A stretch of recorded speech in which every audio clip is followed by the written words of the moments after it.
हम परमेश्वर का धन्यवाद करते हैं कि एक बार फिर से परमेश्वर ने हमको यह अवसर दिया है कि हम परमेश्वर के ज्ञान और उसके वचन के प्रकाशन में बढ़ते जाएं।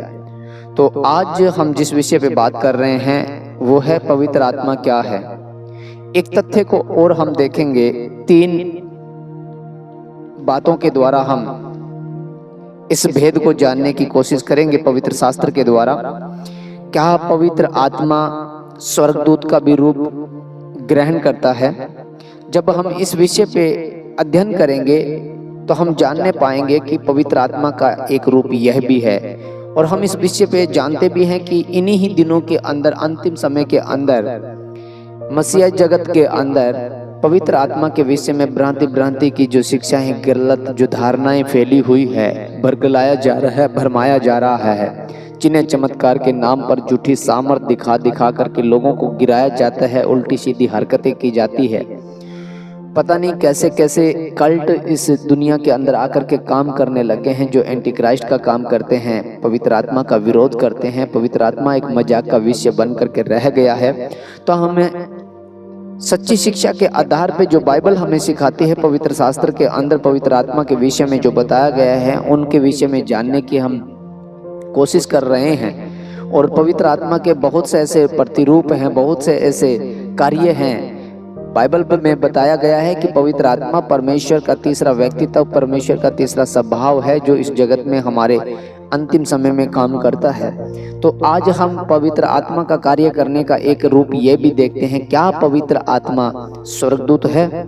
तो हम देखते हैं प्रेरितों के काम उसका 10 अध्याय 3 से लेकर के 5 वचन को जब हम पढ़ते हैं तो यहाँ कुरनेलियुस के विषय में बताया गया है कि कुरनेलियुस जो इतालियानी नामक पलटन का सूबेदार था, और वह भगत और सारे घराने समेत परमेश्वर से डरता था और यहूदी लोगों को बहुत दान देता और बराबर परमेश्वर से प्रार्थना करता था। उसने दिन के तीसरे पहर के निकट दर्शन में स्पष्ट रूप से देखा कि परमेश्वर का एक स्वर्गदूत उसके पास भीतर आकर कहता है, हे कुरनेलियुस। उसने उससे ध्यान से देखा और डर कर कहा, हे प्रभु क्या है? उसने उससे कहा, तेरी प्रार्थनाएं और तेरे दान समरण के लिए परमेश्वर के सामने पहुंचे हैं।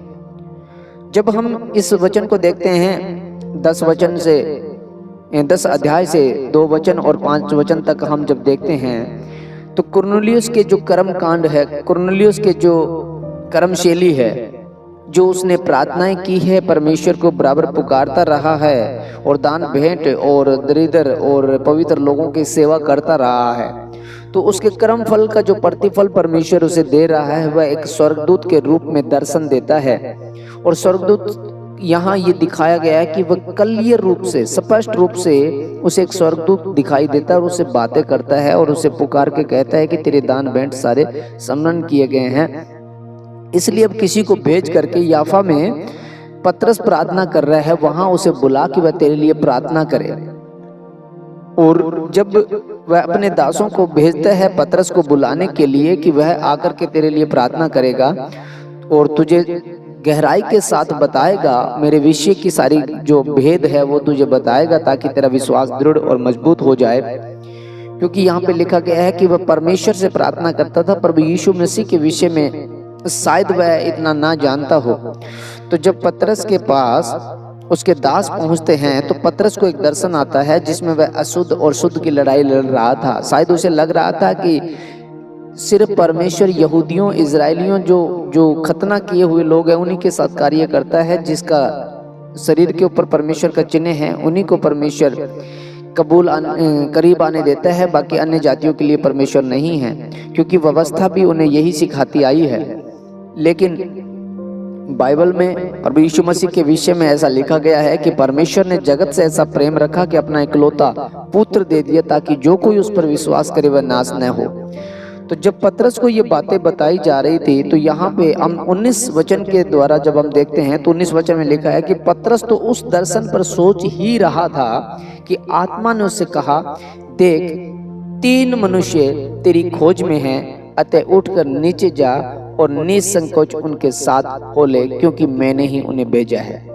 यहाँ हम इस बात को क्लियर रूप से पा लेते हैं कि वहाँ एक स्वर्गदूत स्पष्ट रूप से दिखाई दे करके और कुरनेलियुस से बातें करता है, और वही स्वर्गदूत यहाँ पे कहता है आत्मा आत्मा ने उससे कहा मैंने ही उन्हें भेजा है।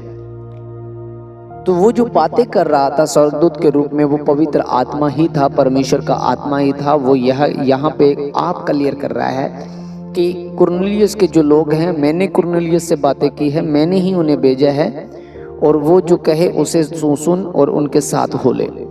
तो ये एक रूप देखते हैं हम स्वर्गदूत का, और हम तीन ही बातों के द्वारा इसे जानने की कोशिश करेंगे। हम दूसरा तथ्य देखते हैं प्रेरितों के काम और उसका 8 अध्याय के अंदर। प्रेरितों के काम उसका 8 अध्याय और 26 वचन पे जब हम देखते हैं तो यहाँ घटना है फिलिप्पुस के विषय में, और लिखा गया कुशियों की रानी कंदाके का जो मंत्री था खोजा, वह यरूशलेम से गाजा की ओर लौटा जा रहा था। तो यहाँ पे 26 वचन में हम देखते हैं कि फिर प्रभु के एक स्वर्गदूत ने फिलिप्पुस से कहा, उठ और दक्षिण की ओर उस मार्ग पर जा जो यरूशलेम से गाजा को जाता है, यह रेगिस्तानी मार्ग है। और वह उठकर चल दिया, और देखो कुश देश का एक मनुष्य आ रहा था जो खोजा और कुशियों की रानी कंदाके का मंत्री और खजांची था। वह आराधना करने को यरूशलेम आया था। वह अपने रथ पर बैठा हुआ था और यशायाह भविष्यवक्ता की पुस्तक पढ़ता हुआ लौटा जा रहा था। तब आत्मा ने फिलिप्पुस से कहा, निकट जाकर इस रथ के साथ हो ले। जब हम इस वचन को, इस घटना को जब पढ़ते हैं तो वहां सबसे पहले यह लिखा गया कि प्रभु के एक स्वर्गदूत ने फिलिप्पुस से कहा, उठ और दक्षिण की ओर उस मार्ग पर जा जो यरूशलेम से गाजा की ओर जाता है। और फिर जब हम इस 27 वचन को देखे हैं, 27 वचन को देखते हैं, 29 वचन को जब हम देखते हैं तो यहाँ पे लिखा गया कि तब आत्मा ने उससे कहा। वहां स्वर्गदूत का रूप है और यहाँ आत्मा का रूप दिखाया गया है। जब हम देखते हैं कि आत्मा ने उससे कहा है और वहां स्वर्गदूत का रूप आता है, और उसके बाद में जो दिखाया गया है वो यह दिखाया गया है कि जब वो बपतिस्मा ले लेता है, पवित्र बपतिस्मा लेने के बाद में दिखाया जाता है कि जब हम इसके आगे का वचन देखते हैं, प्रेरितों के काम उसका 8 अध्याय और 39 वचन को जब हम देखते हैं, जब वे जल में से निकल कर ऊपर आए तो प्रभु का आत्मा फिलिप्पुस को उठा ले गया, और खोजे ने उसे फिर न देखा, और वह आनंद करता हुआ अपने मार्ग पे चला गया। यहाँ भी क्लियर लिखा गया है कि आत्मा उसे उठा करके ले गया। जो बात करता है फिलिप्पुस से वो एक स्वर्गदूत का रूप है, और जो कार्य कर रहा है वो पवित्र आत्मा कार्य कर रहा है। तो पवित्र आत्मा स्वर्गदूत के रूप में दिखाई दे सकता है या देता रहा है, और उसका रूप धारण कर सकता है। ये हम दूसरे तथ्य को हम यहाँ देखते हैं। और फिर जब हम लूका की पुस्तक उसका 22 अध्याय और 43 वचन को जब हम देखते हैं तो प्रभु यीशु मसीह जब जैतून के पहाड़ पे जब प्रार्थना कर रहे थे और वो कह रहे थे कि हे पिता, हो सके तो ये कटोरा मुझसे टल जाए, तो भी तेरी नहीं, मेरी नहीं, परंतु तेरी इच्छा पूरी हो। जब हम 43 वचन में देखते हैं कि तब स्वर्ग से एक दूत उसको दिखाई दिया जो उसे सामर्थ देता था। प्रभु यीशु मसीह ने आप ही कहा था, जब पवित्र आत्मा तुम पर आएगा तो तुम सामर्थ पाओगे। और यहाँ पे एक स्वर्ग से आकर के दूत उसे सामर्थ दे रहा है। और जब हम 40 दिन की परीक्षा और 40 दिन के उपवास में जब देखते हैं तो वहाँ पे लिखा गया कि जब शैतान से प्रभु यीशु मसीह की परीक्षा हुई और वह उस परीक्षा से पास हुआ तो स्वर्ग से एक दूतों की फौज आकर के उसकी सेवा करने लगी। और लिखा गया है कि पवित्र आत्मा से भरा हुआ प्रभु यीशु मसीह गलील को लौटा, भरा हुआ पवित्र आत्मा की सामर्थ्य से भरा हुआ परिपूर्ण होता चला गया। जब हम इन सारे तथ्यों को देखते हैं, इन 3 तथ्यों को जब हम जानने की कोशिश करते हैं तो बाइबल का जो शीर्ष है वो ये निकल करके आता है कि पवित्र आत्मा का एक प्रतिरूप ये भी है कि वह स्वर्गदूत का रूप धारण करता है। पवित्र आत्मा आपको किसी भी रूप के अंदर आ करके काम कर सकता है। पवित्र आत्मा परमेश्वर का तीसरा व्यक्तित्व है, काम करने का तीसरा स्वभाव है। और पवित्र आत्मा को समय समय के ऊपर हमने पुराने नियम में भी काम करते हुए देखा है। यहूदी जगत के अंदर यहूदी रब्बियों की जो शिक्षाएं, जो धारणाएं हैं, जो मिद्रास या उनकी और जो शास्त्र है, उनके अंदर जब इन तथ्यों को जांचा जाता है, परखा जाता है, तो वहां पे लिखा गया है कि इजराइलियों के आगे आगे धुएं का बादल और आग का खंभा जो चलता था वह पवित्र आत्मा ही था। वह महिमा का जो बादल था और वह प्रकाश का जो खंभा था, ज्योति का जो खंभा था, जो उन्हें प्रकाश देता था, धुआं का बादल जो उनके ऊपर छाया करता था, वह पवित्र आत्मा ही था। और वो जहां जहां उनको रुकना होता था वहां वहां पे वह रुकता था और उनको गाइड करता रहा था, उस मार्ग में लिए चलता था।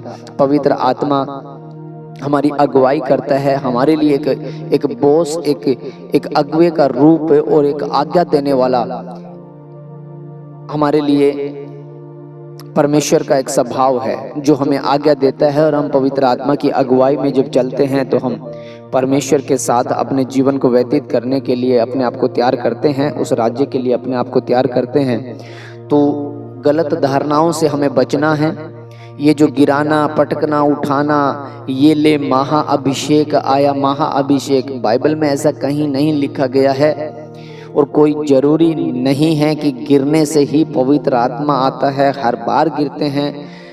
आपने देखा होगा कि जब बड़े बड़े कन्वेंस में आप देखते हैं, बड़े बड़े क्रूसेड करवाए जाते हैं, उनमें जब हम देखते हैं तो पहले उनको ड्रेस पहना करके एक जैसी आगे बुलाया जाता है, फिर उनके ऊपर कोट घुमाया जाता है, रुमाल घुमाई जाती है, पानी के छींटे दिए जाते हैं और फिर वो गिर करके उल्टी सीधी हरकतें करते हैं।